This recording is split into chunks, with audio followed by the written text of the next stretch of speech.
Hello, welcome back to my channel. আজকে আমি আপনাদের রোস্ট রান্না করে দেখিয়ে দেব। প্রথমে আমি এখানে সবগুলো মশলা দেখতেই পাচ্ছেন কষিয়ে নিয়েছি। আর যেই চিকেনগুলো আমি কেটে নিয়েছি সেগুলো খুব সুন্দর করে ভেজে নেব। একটি প্যানে তেল গরম করে দেন আমি পেঁয়াজ কুচি দিয়ে হালকা ভেজে নেব, ব্রাউন কালার করে নিচ্ছি। দেন আদা পেস্ট, রসুন পেস্ট, পেঁয়াজ পেস্ট সব একসাথে দিয়ে দিচ্ছি। মশলাটা খুব সুন্দর করে কষিয়ে নিতে হবে। এখানে আমি কোনো প্রকার হলুদ ইউজ করব না, যেহেতু আমি রোস্ট রান্না করছি। এখানে কালারটা ম্যাটার করে না, বাট গিয়ে কালারটা একটু সাদা সাদা হবে। সো দেখতেই পাচ্ছেন আমি খুব সুন্দর করে মশলাগুলো কষিয়ে নিচ্ছি। পরিমাণ মতো লবণ নিয়ে নিব।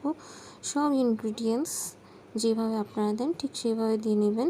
দেন আপনারা দেখতেই পাচ্ছেন প্রায় আমি এখানে 200 গ্রামের মতো বাদাম বেটে নিয়েছি। আপনারা চাইলে এটা ব্লেন্ড করে নিতে পারেন।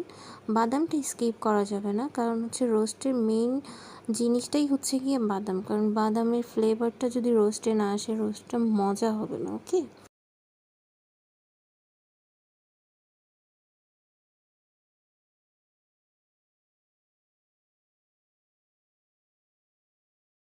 দেন ধনিয়া গুঁড়ো দিয়ে দিচ্ছি। খুব সুন্দর করে কষিয়ে দেন আমি এখন চিকেনটা দিয়ে দিব।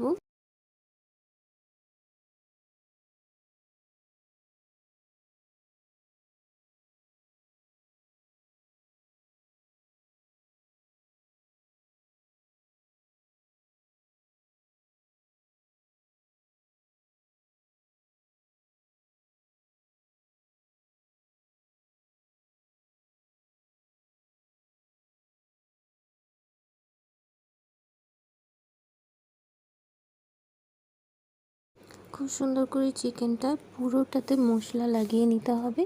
দেন আমি একটা স্ট্রেনার দিয়ে সুন্দর করে ঢেকে নেব।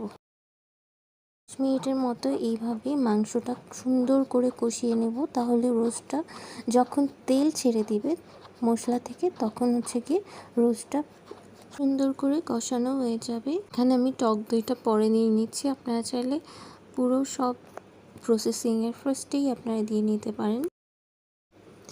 দেন স্ট্রেনারটা উঠিয়ে দেখব যে কেমন হয়েছে। খুব সুন্দর একটা কালার এসেছে, আপনারা দেখতেই পাচ্ছেন।